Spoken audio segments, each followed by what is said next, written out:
What if the world's greatest heroes were actually monsters? In a world where leveling up means killing, a brother and sister are captured by the very people meant to protect humanity. Forced into endless torment, the brother is made to watch as his sister is abused right in front of him. Again and again, just so these heroes can grow stronger. But they made one mistake. They didn't kill them. Now, after years of suffering, the siblings break free, and they're not running anymore. They're coming back for revenge. So, picture this, we're dropping straight into the heat of battle with a guy named Ishiki Seiya. This man is your classic lone wolf swordsman. Unmatched strength, totally fearless. Basically the guy you don't want to meet in a dark alley if you're a monster. He's standing there, looking like a total boss, and shouts that the party is officially starting. He begins tearing through these dark servants of a sinister enemy like they're made of paper. But for once, Seiya isn't doing a solo run. Right beside him is Kongu Chikara, the squad's absolute unit of a tank. Once Seiya clears a path, Kongu doesn't waste any time. He grabs a massive boulder, because why use a weapon when you can throw a literal piece of the earth, and hurls it at their main target, the Demon King. Now, this overlord is definitely not your average mob. She barely breaks a sweat, raising one hand and shattering that massive stone into actual dust. She looks at them like they're annoying bugs, warning them not to get cocky, and then unleashes a literal torrent of flames. Honestly, things were looking pretty cooked for our boys. Literally, until Sajiri Aya, the team's mage, slides in. She summons this massive ice shield just in time to block the fire. She's super chill about it, too, telling everyone to take a breather while she hands out some ice-cold elixirs. Seiya's definitely grateful, but even with the shield, they've taken some serious heat. That's when Taru, the assistant, pops up with healing potions. It's exactly what the doctor ordered. After chugging the potions, Kongu turns to the last member of the squad, HYTH, and asks if he's ready to wrap this up. HYTH steps up, looking incredibly motivated, and launches a flurry of strikes that are so fast and devastating that the demon can't even process what's hitting her. Cut to the next day, and the news is absolutely everywhere. The S-rank White Lotus Guild has officially taken down the Fire Furnace Demon King. The whole city is losing its mind, celebrating like there's no tomorrow. And you can't blame them. For 200 years, humanity has been dealing with these monsters, and there was one in particular that seemed impossible to beat. A supreme demon with 7 bodies. The legends said even destroying a single part of it would be a miracle. But here's the White Lotus Guild, walking through the city like celebrities. Everyone is cheering, and HYTH even goes on TV to give a speech. He's humble bragging, saying it was all thanks to the world's support, even though they're all elite S-rank hunters. Then, some random guy in the crowd asks the big question. How did you guys get so insanely strong? HYTH just gives that classic shonen answer. Oh, just daily hard training. Yeah, about that. Once the cameras are off and the ceremony ends, the squad heads down to a dark prison. Seiya starts laughing, saying it's hilarious that people actually believe they just trained hard. Kongu tries to play it off, saying it's technically the truth since their job is a challenge every day. But as the heavy doors open, we see what's really going on. HYTH pulls out his blade and looks at 2 prisoners chained up in the dark. Kiryu Makoto and his sister, Kiryu Mitsuri. At first, he calls them brats. But then he corrects himself, saying he should show more respect because, honestly, the guild owes their entire strength to these 2. Then, in a move that is absolutely cold-blooded, HYTH just swings. He cuts off the head of one of them right there. But here's the twisted part. In this world system, you don't get XP for killing humans, animals, or plants. You only level up by defeating monsters. However, these 2 are exceptions. They are immortals who literally cannot die. Every time HYTH chops a limb off or decapitates them, they heal instantly. A system notification pops up, level raised. HYTH is actually giddy about it. He explains that if you have a target that endlessly revives, you can endlessly level up. It's a literal infinite XP glitch, but it's a living nightmare for the victims. Once HYTH gets his fill, the rest of the guild joins in on this promotion session. The tank, Kongu, starts using fire-infused fists on them. The mage, Aya, uses her magic to blast Mitsuri until there's nothing left but small bones, only for the girl to regenerate so they can do it all over again. Taru uses his potions to test new effects, and Seiya just goes old school, beating them with his bare fists. They spend the entire night torturing these two immortals just to see their stats go up. HYH calls it a great workout, but Kongu is still hungry for more power. Aya is just bored and tired, while Seiya decides he's done for the night and wants a drink. But then, Seiya notices Dairo, the assistant, looking a bit frustrated. Dairo complains that he hasn't been able to collect enough data on his poisons lately because regular test subjects die too fast.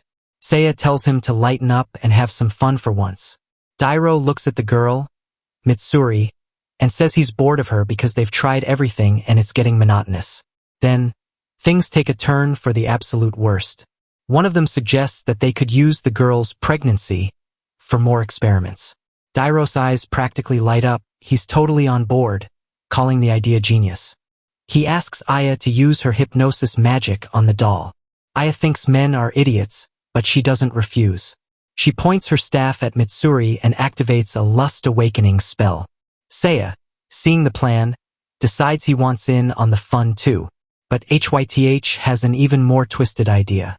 He tells Aya to release the seal on Makoto, the brother. Aya is confused, asking why they'd let him go. HYTH just smirks and says that watching his sister be tortured while he's chained up is one thing, but making him watch it while he's free and still powerless to stop it?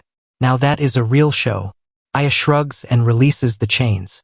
Makoto falls to the floor, stunned that he's actually free, but as he looks up, he sees them picking up his sister and carrying her into another room. And that is where the real nightmare begins. The scene shifts back to the beginning of this nightmare. We see the hero leading his squad down a hidden corridor, his voice dripping with that fake deep charisma. He asks them if they want glory, and of course they're hooked. He reveals a high-tech hidden passage, scans his hand, and the doors slide open to reveal the basement where Makoto and Mitsuri are kept. The squad is actually shocked at first. I guess they had a tiny sliver of a conscience left, but the hero shut that down fast. He told them not to worry because these two aren't actually human. He explains they belong to an immortal tribe that everyone thought was extinct, and to prove it, he just casually decapitates Makoto right in front of them. Imagine the horror of seeing that for the first time. But then, he shows them the leveling app. This thing tracks strength and magic, and the squad is floored to see the hero is already level 50. Normally, you'd have to risk your life fighting actual monsters to hit those numbers, but here, it's a safe, infinite grind. The lunatic of the group absolutely loses it. He's a total freak who loves biology. He starts carving Mitsuri into pieces just to see how she's built, laughing as the system pings him with another level up. The rest of the heroes get over their shock real quick once they realize they can become gods without ever breaking a sweat. And so, the slaughter began. Fast forward back to the present. While the big shot heroes are upstairs getting ready for a fancy TV interview, the psychopath, the one obsessed with monsters, heads back down to the basement. He tells Mitsuri he missed her, but when he walks in, he sees something that actually stops him in his tracks. Makoto is killing his own sister. The psychopath screams at him to stop, but then he realizes what's happening. See, when you kill something weaker than you, the XP is trash. But if you kill something stronger, the level gains skyrocket. Makoto and Mitsuri had realized this and spent the entire time killing each other over and over, farming their own immortality to level up. Their bodies had physically changed overnight from the sheer amount of trauma and regeneration. They weren't just victims anymore. They were becoming something else. The psychopath starts backing away, realizing the power dynamic just shifted. He smashes an alarm button and releases his masterpiece, a chimera. This thing is a massive, fiery beast, a total nightmare of a monster.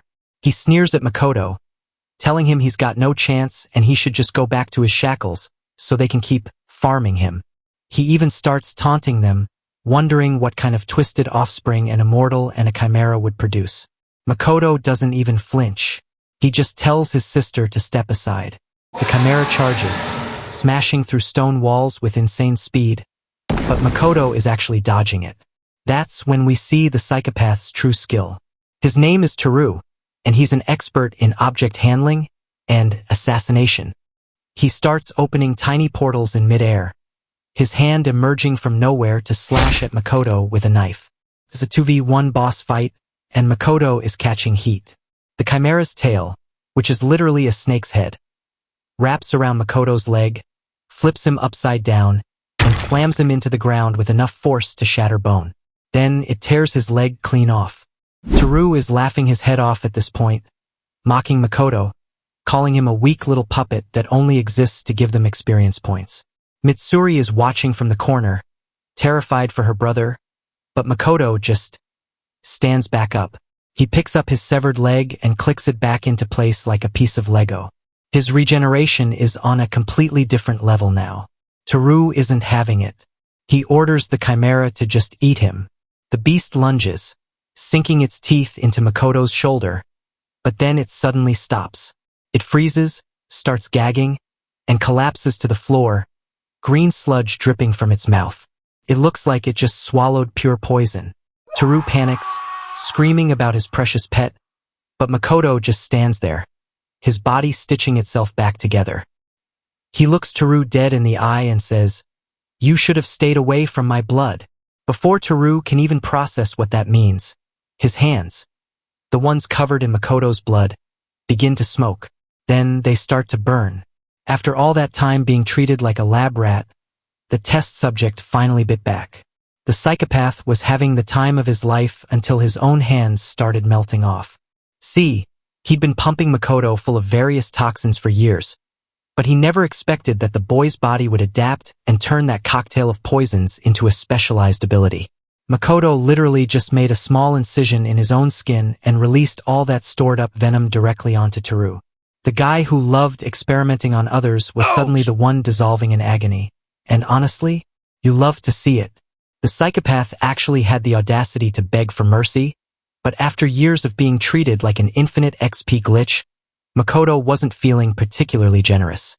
He clenched his fist and thrust so hard he literally ripped the man's soul right out of his body. But here's where it gets truly dark. As Taru's soul was fading, Makoto used his regeneration skill to heal him. The psychopath was totally confused, asking why he'd save him. Makoto just cold stared him down and reminded him of how he used to ask what it felt like to be immortal and sliced by a knife. Well, lucky for him, he was about to get a front row seat to that experience. By the time the other heroes showed up, the basement was a crime scene. They found their precious Chimera dead on the floor and an inscription on the wall that pointed straight to the ceiling. There, hanging like a macabre decoration, was the psychopath. Now, we need to talk about the leader of this group, the hero Hyth. To the public, this guy is the gold standard, the power of adamantite level 200, the strongest man in the country. Newcomers look up to him, and he gives them all this "stay strong" advice while secretly laughing because he reached the top by dishonestly farming 2 defenseless prisoners for a year straight. He's a total fraud whose closet isn't just full of skeletons. It's full of high-level trauma. Back in the present, the tank of the group is mid-workout when he hears something is wrong. The squad rushes to the basement and they are absolutely losing it. Not only are the immortals gone, but they find a laptop with a video file open. It's footage recorded by Makoto showing the absolute brutalization of the psychopath.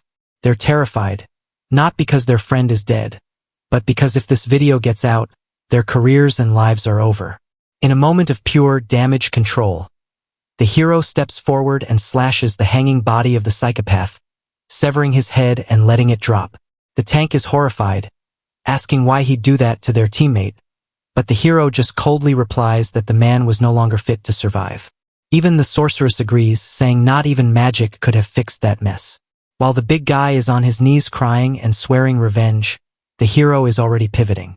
He knows they can't go to the police, so he starts planning a podcast appearance to spin the narrative before the world finds out they're monsters. Meanwhile, Makoto and Mitsuri have finally made it out of the city. They're exhausted, and Mitsuri's legs are giving out. They find a spot to rest under the moonlight, and she eventually falls asleep on his lap. Makoto is running on fumes, but he knows they're being hunted, so he forces himself to stay awake and keep watch. Suddenly, he hears movement in the brush. He moves through the trees to investigate and spots a house with a light on in the middle of the forest. But before he can even react, he senses someone behind him. Squelch. A blade slices right into his neck, knocking him out of the tree. He's surrounded by a new gang of hunters. They think this is going to be an easy payday, not realizing they just stepped into a woodchipper. The sorceress of this new group buffs her comrades, and their brute swings a massive club, smashing Makoto's head. He chuckles, thinking he's already won, but then Makoto just stands back up. He adjusts his neck with a sickening crack like it's a minor inconvenience. "Who do you serve?" he asks. They stay silent, but it doesn't really matter. In a blur of speed, Makoto vanishes and reappears right in front of the brute, dropping him with one devastating punch. The others start shaking. Two more guys lunged from the sides, actually managing to slice off Makoto's arm. They start celebrating, but their smiles disappear when Makoto just retaliates by grabbing one of them by the face and slamming him into the dirt with enough force to crater the ground. The last one left is the sweet-looking sorceress. She tries to blast him with a surge of violet energy, but Makoto just walks through it like it's a light breeze. She realizes she's in way over her head and tries to run, but you don't outrun an immortal who has nothing left to lose. A few minutes later, the forest is quiet again. Makoto has the whole gang strung up in the trees, and he's standing there wearing their clothes, which, honestly, look a lot better on him than they did on the losers trying to kill him. Makoto heads back to his sleeping sister, looking like a completely different person in his new gear. When Mitsuri wakes up and sees him, she's actually stunned. She asks where on earth he got such nice clothes, and he just gives her a smooth, "A kind person gave them to me." Yeah, kind is one way to put it. I call it a forced donation from some bandits who didn't need them anymore. He's even got a matching outfit for her. And honestly, they look less like fugitives and more like they're ready to hit a high-fashion runway under the moonlight. They decide to set up camp by a nearby waterfall to finally get some real rest. While sitting by the fire, Makoto finds some candy in his bag. It's a small thing, but after years of hell, it's a huge deal for Mitsuri. But as she eats, Makoto is already thinking 3 steps ahead. He knows they can't just hide in the woods forever. He tells her he's heading into the city to gather intel and stock up on supplies while she stays behind in a safe spot. When he gets to the city, the contrast is insane. Bright lights, civilization, people just living their lives. He hits up a weapon shop, sells off the bandits' gear for a solid chunk of change, and then hits the supermarket to make sure his sister can finally have a real meal. But then, he looks up at a massive screen on a hovering airship and sees the heroes are already playing the victim. They've put out a live broadcast making the mercenaries, aka Makoto and Mitsuri, look like cold-blooded killers who murdered a beloved hero. The crowd is eating it up, screaming for justice. Makoto just watches from a park bench, realizing these people don't just have power. They have the masses in the palm of their hands. But he's not scared. He's just taking notes on their weaknesses. A few days later, we see the heroes back together, and the vibe is toxic. The tank, the big guy, is absolutely losing it, punching a junior member for failing to track the siblings down. The sorceress is a bit more chill, noting that since they've leveled up so much, they might not even need the immortal farm anymore. But the hero leader is sweating. He knows if the truth about their training gets out, their careers are dead. To cover their tracks, they've put a 500 million yen bounty on the siblings' heads. The big guy is still fuming, swearing he'll make their lives a living hell for what happened to their friend. The sorceress, being brutal as always, just points out that Tora died because he was the weakest. That almost starts a fight right there. But she binds the tank with magic to keep him in line. The group decides to let the world do the work for them. With a bounty that big, someone is bound to spot them soon. Back at the waterfall, the siblings are having their first peaceful morning in years. Mitsuri mentions she finally slept without nightmares, which is a huge win. But Makoto knows the clock is ticking. He pulls out 2 masks to hide their faces, and honestly, the aesthetic is on point. They decide their best bet for a hideout is a dungeon. A place so dangerous and complex that regular hunters won't even dare to enter. According to a map Makoto bought, there's a poison swamp at the top of a mountain. It's a literal death trap, which makes it the perfect home for 2 people who can't die.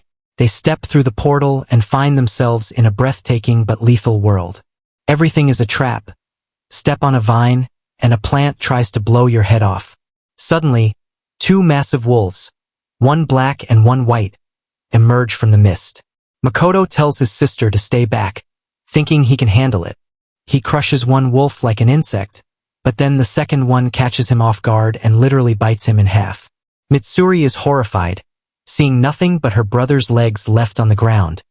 But in true immortal fashion, he regenerates instantly. This wolf is on a whole different level than the chimeras they fought before. Seeing her brother struggle, Mitsuri actually steps up and casts a support spell. Makoto feels a massive surge of power. Even his severed hand starts moving on its own, prying the wolf's jaws open from the inside. He delivers a devastating blow that finally puts the beast down. He's exhausted, realizing his new ability to manipulate his own body parts is going to be a total game changer. A month later, we check back in with the big guy. He's in a dungeon, absolutely demolishing dragons like they're nothing, hurling boulders and ripping off wings in a blind rage. He's leveling up fast, but he's still obsessed with revenge. Just then, his team comes running with news. Someone has spotted a masked individual. So word on the street is getting spicy. One of Kango's buddies reports seeing something absolutely insane in the poison swamp. A mysterious masked guy taking down a venomous snake with his literal bare hands. Now, we're not talking about a garden snake here. This is an A-rank monster whose venom can drop a mountain elephant before it even realizes it's been bitten. The informant is shaking in his boots just talking about it, saying he thought Kango was the only person alive capable of that kind of flex. Kango, being the muscle brain tank he is instantly obsessed. He's in total disbelief but also incredibly hyped. He needs to meet this guy like yesterday. Even when his team warns him that the swamp is a restricted keep out or die zone, Kango doesn't care. He literally punches the messenger in the face just to show how serious he is about leaving right now. Back at the swamp, Makoto, our masked legend, senses the vibe shift. He feels a portal opening nearby and knows exactly who's stepping through. It's Kango. His sister, Mitsuri, is understandably panicking, but Makoto just drops down from a tree like a boss and tells her it's go time. This is the moment he's been waiting for, revenge. He gives her a quick pep talk, reminding her they aren't the same weaklings they used to be. Plus, they're immortal, so what's the worst that could happen? Mitsuri still looks terrified, but she blesses him with a high-tier strength-enhancing spell before he vanishes into the brush. Makoto starts playing it smart. He hides behind a tree, activates a vision enchantment, and watches Kango step out of the portal looking for a fight. But instead of a direct confrontation, Makoto decides to get creative. He spots a group of pig-like creatures nearby, slices his own finger to coat a dagger in his toxic blood, and stabs one of the pigs while casting a hypnosis spell. Now, he's got a pack of hallucinating bioweapon swine under his remote control. He sends the stampede of doom straight at Kango's squad. Kango just smirks, thinking this is a great warm-up, and his team starts casually butchering the pigs. But it's a trap. One of Kango's men suddenly stops, complaining that he feels a bit off. Seconds later, his eyes turn bloodshot. He starts foaming at the mouth, and he drops dead. Then another one goes down. And another. The air is thick with the scent of the poison Makoto loaded into those pigs. Kango is growling, realizing he's been played, when Makoto lunges from the shadows for a sneak attack. Kango's reflexes are legit, though. He counters with a punch, but Makoto manages to sink his knife straight through Kango's hand. Most people would scream, but Kango just clenches his fist, trapping the blade inside his own palm so Makoto can't pull it back. He goes for a crushing follow-up blow, but Makoto actually blocks it. Kango is legitimately impressed. He realizes this isn't just some random hunter. This guy is a beast. Then, Kango's personality pulls a complete 180. He goes from, "I'm going to kill you," to, "I think I love you." He tells Makoto he respects strength above everything else and basically dismisses his dead teammates as weak garbage, who deserve to die. He actually extends a hand and offers Makoto a spot in the crew. He promises him everything: fame, unlimited cash, women, saying he's wasted on a weak squad and should join the big leagues. Makoto just stands there, his eyes darkening as the memories of being Kango's training dummy flood back. The pain, the laughter, the endless nights of torture. He asks Kango why he enjoys preying on the weak so much. Kango just laughs like a maniac, saying it's hilarious to see the despair on their faces. That's all Makoto needed to hear. He lunges. Kango catches the punch midair, totally unfazed, and tells him real men settle things with their fists. He swings a haymaker that probably would have leveled a building, and Makoto dodges it by a hair's breadth. Makoto draws his blade and goes for a clean strike, but crack! The sword literally shatters against Kango's torso like it was made of glass. Steel against that level of tankiness? Absolute rookie move. Kango mocks him, telling him he can't win, and Makoto responds with a desperate flurry of punches. But Kango doesn't even feel them. He waits for an opening and then, wham, delivers a monstrous kick that sends Makoto flying through the air like a ragdoll. Yeah, this is where things get really ugly. Kango isn't just a tank.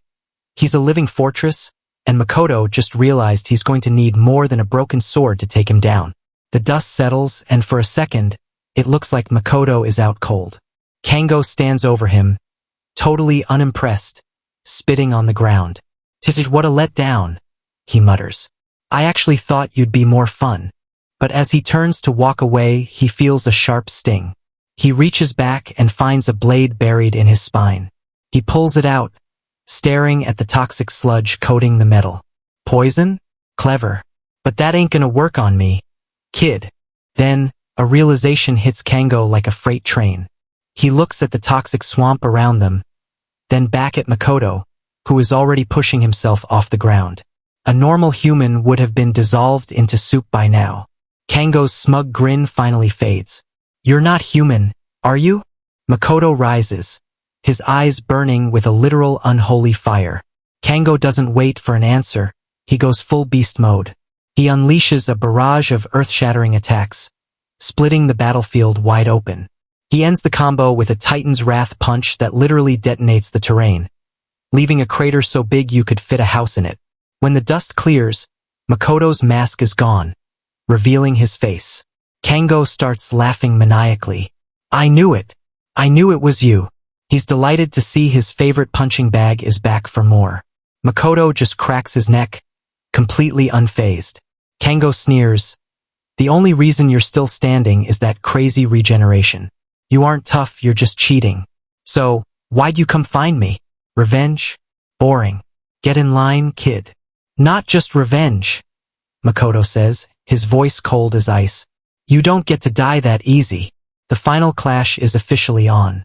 Kango charges with a thunderous stomp, sending boulders flying like they're pebbles. Shrapnel slices into Makoto, and one massive piece of stone nearly tears his arm clean off. Kango vanishes into the fog of war, reappearing like a nightmare for a devastating follow-up. "You ain't getting out of here alive," he growls, landing a hit like a meteor impact.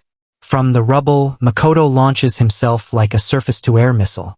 His fists connect, but it's like punching solid steel. Kango just chuckles, shaking his head. "That all you got?" He clenches his fist, his muscles bulging until they look like they're about to burst, and delivers a punch that literally pancakes Makoto's face. Kango stands over the trembling, broken body of the immortal. He thinks he's won. He thinks he's seeing fear. "Look at you, shaking like a scared puppy," he mocks. He presses his massive boot down on Makoto's skull, grinding it into the dirt. "How'd you get so strong, huh? Who gave you the juice?" He's about to beat the answers out of him when a twisted thought crosses his mind. "Wait. If you're here, that means your sister ain't far, right? After I'm done with you, I think I'll pay her a visit." That was the wrong thing to say. Suddenly, Makoto vanishes. Kango blinks, looking around like, "What the hell?" A shadow appears behind him. Makoto has regenerated faster than should be physically possible. Kango tries to crush him again, but every time he lands a hit, Makoto reappears instantly, stronger, faster, and more focused. Kango tries to play it off. "So what? You heal fast, big deal. You're still weak. All you do is run and dodge." Makoto actually chuckles. "Oh buddy, you're going to wish I was weak." The air shifts. The temperature drops. Kango suddenly feels a wave of pure unease wash over him. On the ground, Makoto's severed limbs, the ones Kango just tore off, start to twitch. They rise into the air, obeying Makoto's command like morbid puppets. Kango tries to swat them away, but more keep coming. Makoto is grinning now. Power is surging through him, enough to bring even a monster like Kango to his knees. Then it happens. One strike, one devastating blow. Kango's arm doesn't just break. It's torn apart. Shock flashes across the tank's face for the first time in his life. Makoto cracks his knuckles, looking at the stump where Kango's arm used to be. How about an arm wrestling match? Rage boils over in Kango's veins. I'm going to turn you to dust. He charges, roaring, desperate to end this nightmare. Makoto doesn't move. He just gives a silent command. Those dozens of severed limbs converge into a single, monstrous, fleshy fist. The strike lands with the force of a nuclear explosion. Kango stumbles back, his second arm completely obliterated. He's panting, bleeding, barely standing. He stares at the brat he used to torture. How does it feel? Makoto taunts. Losing everything that made you strong? Cut to 1 week after the battle. The White Lotus Guild is walking through a dimly lit hallway, their boots tapping against the cold stone. They're casually chatting about their next demon fight. One of them mentions they need to work harder for Taru, the psychopath who died earlier. The hero leader just smirks. Who the hell is Taru? The others stop, staring at him. Wait, are you serious? Nah, just messing with you. He grins, though you can tell he couldn't care less. He looks around and notices someone is missing. Haven't seen the big guy in a while. What's Kango up to? One of the guys leans against the wall. Oh, he's out looking for the siblings. They make good punching bags. Don't stress about him, he'll bring them back. No way he fails. The guild member known as Blondie smirks darkly. Good. When they're back, I'll train them to death. Little do they know their big guy isn't coming back with punching bags. He's currently learning exactly what happens when the punching bag starts hitting back. Suddenly, the sound of frantic, slapping footsteps echoes down the hallway. A guy in a suit, looking like he just ran a marathon in a sauna, sprints toward the guild members, waving his arms like a total lunatic. He's babbling about a package, but not just any package. The group's boredom evaporates instantly, and they follow him to the entrance. There she is, the sorceress, standing over a large, ominous-looking box. With a flick of her wrist, she pops the lid. Total silence. Inside, resting like some sick trophy, is a pair of severed hands. But these aren't just random limbs. They're covered in the specific tattoos they'd seen on their tank every single day. Blondie's stomach hits the floor. No way. They drag the box into a secure room and lock the door. The sorceress inspects the hands, her voice dropping an octave. It's real. This is him. Blondie is losing his mind, pacing back and forth. How does someone take down the strongest tank in the world? Was it a rival guild? Then the pieces start clicking together. Kango went out specifically to hunt the siblings. It has to be them, someone mutters. Shut up. Blondie snaps. They aren't that strong. They can't be. But the memory of Taru's death is starting to haunt them. Taru was the weakest, and he got shredded. Now Kango, the absolute unit, is gone too. Blondie's voice actually cracks as he asks the question they're all thinking. How the hell did they level up so fast? Then, the other guy in the room asks something even creepier. How did we get this strong? It's obvious, right? They farmed the immortals for XP. Over and over. Thousands of kills. If the siblings realized they could do the same thing to each other, they could have spent every second of their freedom grinding infinite XP. The room goes ice cold. They aren't looking at victims anymore. They're looking at a pair of monsters they created. The sorceress tries to keep it together, casting a calming spell on the guys before they all split up to process the nightmare. Blondie leaves, needing a minute to breathe. Alone in the room, the other guy approaches the box again. He looks at Kango's hands with absolute disgust. So they think they can scare us with this trash? He tosses the limbs into the garbage like they're literal junk. He's trying to play it cool, but then something crunches under his boot. A single bloodshot eye had rolled out of the package. He crushes it mercilessly, realizing it was a remote surveillance tool.